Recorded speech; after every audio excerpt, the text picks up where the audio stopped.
This teleproduction, a current assessment of the nuclear accident at Chernobyl, was produced in the Directorate of Intelligence. An official announcement from Unless viewers of Moscow television were watching the 9 p.m. news closely on Monday, April 28, they would have missed the brief and buried report of the biggest nuclear accident in history, an accident that had occurred at least 2 days earlier at Chernobyl in the Ukraine. Until this happened, the Soviets had pointed with pride to the growth and safety standards of their 32-year-old nuclear industry. Having begun operations in 1977, the Chernobyl nuclear complex is one of the largest plants in the Soviet Union and Europe, with 4 1,000-megawatt reactors operational and a 5th under construction. Chernobyl's importance is underscored by the fact that the Ukraine generates about 1/5 of all the power in the Soviet Union. The nearby city of Pripyat has owed its existence to construction of the big nuclear facility. In just 15 years, Pripyat became an atomic company town with a population of 46,000. Both it and Chernobyl City, southeast of the complex, are located on the Pripyat River, which flows into the Dnieper, helping form the Kiev watershed, some 70 kilometers south of the reactor site. The reservoir supplies the bulk of the drinking water for the 2.5 million residents of Kiev, the ancient capital of the Ukraine, which lies about 130 kilometers southeast of the site. Agriculture in the region is diverse, and there is a large forested area.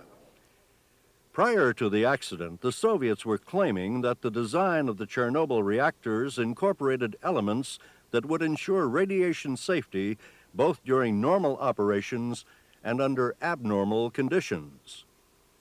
Despite Moscow's safety claims, it was in one of the newer second-generation reactors, number 4, that the explosion occurred.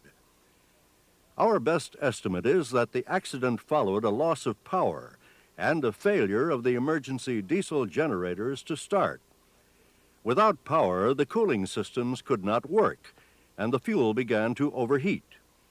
The excessive temperature caused a reaction between steam, fuel, and graphite, producing hydrogen. The hydrogen built up until there was an explosion which destroyed the reactor hull roof.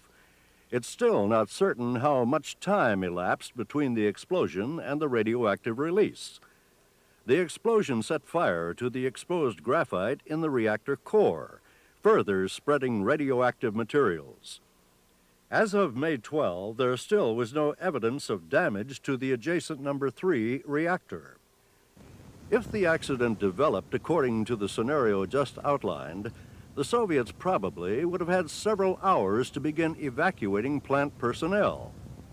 They reported, however, that evacuation of the town of Pripyat did not get underway until 36 hours after the start of the accident.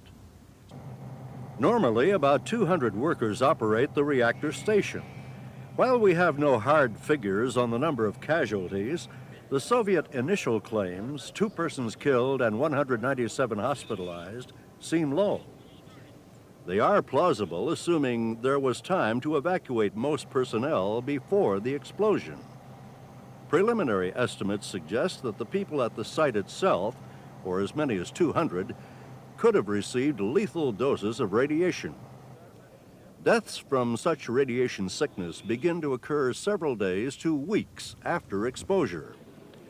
A U.S. bone marrow transplant expert is in the USSR at the invitation of the Soviets. He has already started surgery, indicating there are victims who received potentially lethal doses. Another 500 to 1,000 people, as far as 5 kilometers away from the site, but exposed to the resulting radioactive plume, could have received substantial doses. Within a radius of 30 kilometers, some of the estimated 25 to 35,000 residents who were exposed may have received enough radiation to show mild symptoms such as nausea. These people will be risks for future cancers. Outside the 30-kilometer range from the site, there could have been higher than normal cases of radiation, but such doses probably will not pose significant health risks.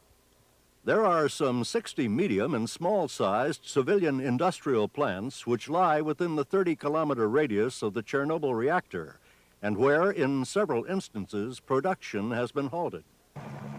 The authorities appear to have moved fast to cordon off the immediately affected towns of Chernobyl and Pripyat, but evacuation did not occur immediately. Soviet television later reported 1,100 buses used in the evacuation of Pripyat. And in Chernobyl City, hundreds more buses and trucks took part in the evacuation, which, by May 7, appeared complete. There could be political fallout from the accident, with one or more high-level officials being made scapegoats. Vladimir Dolgich, the party secretary in charge of energy since the early 1970s, is one of two Brezhnev holdovers still on the secretariat. The accident could provide Gorbachev with a pretext to replace Dolgich, and Ukrainian party chief Vladimir Sherbetsky could be vulnerable for mishandling aspects of the recovery effort, such as organizing medical care and managing the evacuation. Gorbachev is widely suspected of wanting to remove Sherbetsky. As to the question of what did the Soviets know about the disaster and when did they know it, we believe that things began to go wrong on April 25th. Soviet claims that the accident occurred at 1:23 a.m. Saturday, April 26, probably refer to the explosion that destroyed the reactor. The Chernobyl plant is located just north of the Kiev reservoir. Some radiation has undoubtedly been carried to the reservoir by winds and the Dnieper and Pripyat rivers that feed it. Radiation levels in the water were expected to rise over the ensuing weeks. Thus far, direct contamination of farmland probably has been minimal. Dairy products would be most at risk because of the presence of radioactive iodine, which, when ingested, attacks the thyroid, particularly among children.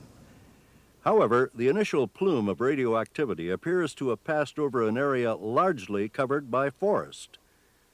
Considerable controversy has followed in the plume's wake, even among some of the Soviets' Eastern Bloc clients, where precautionary steps were taken. By week's end, in addition to the ever-expanding plume, high-altitude winds were carrying particles of reduced radioactivity across the polar regions into the Western Hemisphere and Far East. The Soviet safety goals for nuclear power have been hard to determine, as they have evolved over the past 15 years. The emphasis seems to have been on ensuring reliable cooling of the reactor core under accident conditions. The hydrogen explosion problem, which would be a major challenge to their reactor safety system, does not appear to have been adequately addressed. By almost any indicator, Chernobyl is the worst nuclear accident in history. In the 2 weeks since the accident, the Soviets claimed to have evacuated the population within 30 kilometers, contained the damage at the site, and begun decontamination of the area. Efforts to contain the spread of fire and radiation included using helicopters to drop materials into the core of the reactor.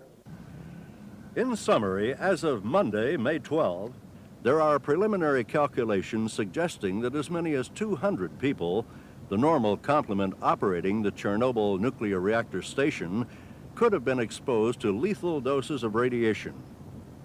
Another 500 to 1,000 people exposed to the plume as far as 5 kilometers away could have received substantial doses. Contamination of farmland in the area of the accident probably has been minimal, with not more than 15 to 25% of pasture land in the Chernobyl region seriously affected.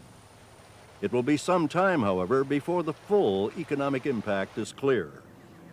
Given the near certainty of contaminated food and water supplies in the area, we don't expect the inhabitants to start returning for several weeks at the earliest. As to the future of the Chernobyl facility, the older units, 1 and 2, could be brought online as soon as the site is safe to work in, which depends on control of emissions from the complex and the concentration and pattern of fallout. The Soviet authorities won't be able to start up Unit 3, which shares the reactor building with the demolished Unit 4, until the big reconstruction and cleanup job has been completed. The entire effort could take years.